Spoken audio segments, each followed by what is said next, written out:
17 xubnood oo reer Somaliland ayaa waxay qaban qaabiyeen inay sameeyaan guddidaas oo ah guddi u kacda dhismaha wadada Ceergaabo. Guddida ayaa waxay shir ku qabteen magaalada London xaafadda Whitechapel. Shirka ayaa waxa ka soo qayb galay salaadiin cuqaal iyo waxgarad.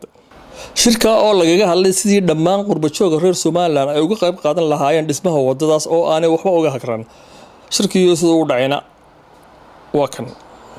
inaanu guddideedana 17 xubnood baan nahay malaa adigu hadda muddo 2 bilood arrinka waan ku jiray hawl aad u culusna way naga soo gaadhay waxa iyaguna waa voluntary mana nihiin annagu guddi sharciya oo la doortay laakiin waxaanu nahay guddi qaban qaabo shirweynaanu qabanaynaa shirweynaha si xor ah oo ummadda cidii wuxuu qabanaysa mid magac leh iyo mid kale iyo mid intaba halkaas ay imanayaan doorashadaas ma laga wada qayb galaya hadhow guddi farsamo loo saaraya de waa la iska wada garanaya laakiin dadku ummadda reer Somaliland iyo ummadda reer UK yaanay u qaadan dad wax marorsaday oo anagu inaan guddi khaasanahay oo wax iska leh waa guddi qaban qaabo shirka November baan qabanaynaa iyo dhammaan dadweynaha reer Somaliland meel kasta ay joogaan waxaan halkan ka dirayaa fariin qaali ah oo u baahan inaynu maanta dhigaha u furno fariintaas oo ah inaynu wada jirino ko gacmaha iswada haysanaa aynu furno hawlgalkii lagu dhaqaaqi lahaa ee fundraising ahaa ee lagu dhisi lahaa wadada lagu dhisi lahaa jidka Ceergaabo waa lafdhabarta Somaliland waa wada aad iyo aad maxay tahay maanta Somaliland ugu baahan tahay 4 dekedood oo qabyo ahaa ayay furaysaa waxaanaanu haddii beedankeeda leeyahay isugu nimi oo aanu xafladda haddii beedanka leeyahay kaga hadlaynaa dhagixii madaxweynaha iyo waftigiisiba ay dhigaan wadada Ceergaabo waxaanu leenahay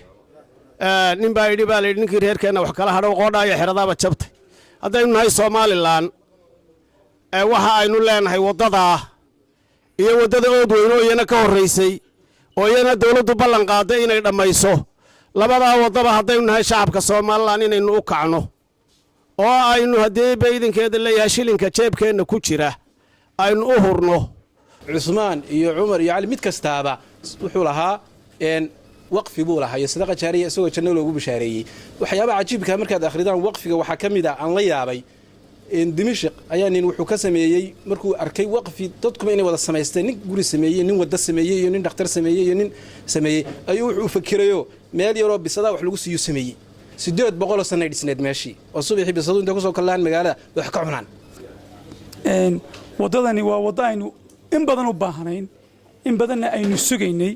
mar haddii maanta xukuumaddu inoogu dhawaaqday wasiirkuna ay wasiirada kalena ay goobtii tageen annaguna TV qaran ahaan waxaanu idinka ballan qaadaynaa in meel kasta oo sheekada lagu hadal hayo aanu idinla joogno haddii Ilaahay ka dhigo waxa laaliyo wixii maalgelinteeda aanu idinkala qayb qaadan karnaa aanu idinkala qayb qaadano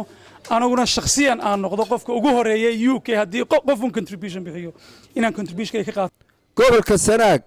oo aan ahay gobol aan ka imi iyo tuulooyinkiisa waxna la yiraahdaa xaga bakhaylnimada xoolo way hayaan laakiin waa bakhaylin maanta la kala haraya marka waxaan anigu jeclahay inaan halka aan ka sheego in gobolku aanu ahayn gobol yar oo sahala ah dhul ahaan markaad eegtid aad waa dhulka ugu ballaaran ugu weyn dhinac kale markaad ka eegtid xeebta ugu dheer buu leeyahay tan saddexaad markaad eegtid beeyada wax la yiraahdo meesha ka soo baxdo oo ay ugu badan dhahay oo beeyada labada qiimood way midna waa baxor midna waa maydigu waa meesha kaliya uu ka soo baxo weeyaan dhulkeenaas weeyaan ilaahay waxaan ka barayaa dariiqan iyo fikirkii maanta madaxweynuhu keenay iyo dariiqan insha Allah reer Sanaag inay gacan guntadaan inay hawsha galaan in la qabto hawshaas waa aad u muhiim ah oo noo taala ninka reer gobolka kale jooga maanta hadduu mitir boodo reer Sanaag waxa lagu 100 mitir in boodaan beel kastoo jooga qurba joog reer Ceergaabo gaar ahaan reer Ceergaabo waxaan leeyahay inay hawshan iyagu hormood ka noqdaan wadaan beel kastoo jooga ka qayb galaan ka jecelahay Sanaag iyo Ceergaabo ma jirto laakiin mar baan berbera joogay burcaan joogay hargeysaan joogay booramaan joogay mid walba waan ka gaari karay wadnaha waxaan sii waayay jidka Cabdiraxmaan Wadani TV-ga qaranka Somaliland London